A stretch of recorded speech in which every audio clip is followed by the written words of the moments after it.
Hi all, today I will show you how we can use ParkPlus application for checking our challans and how we can recharge Fasttag from this application.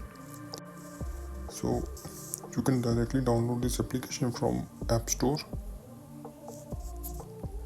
Now coming to ParkPlus application, just first of all you have to add your car number.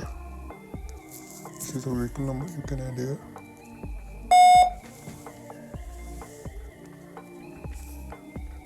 Click on add now.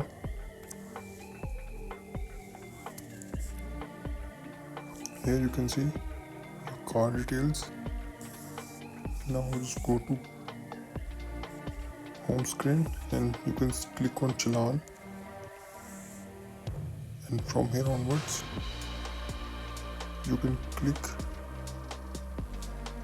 on this check button.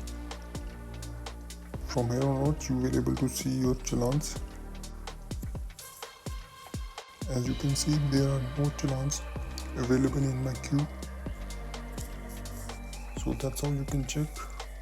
And coming to Fasttag, click on Fasttag and then just add your vehicle number, same like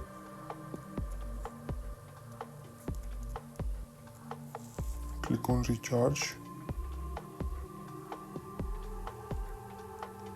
Just now just add any amount and proceed to pay. That's how you can recharge from ParkPlus application.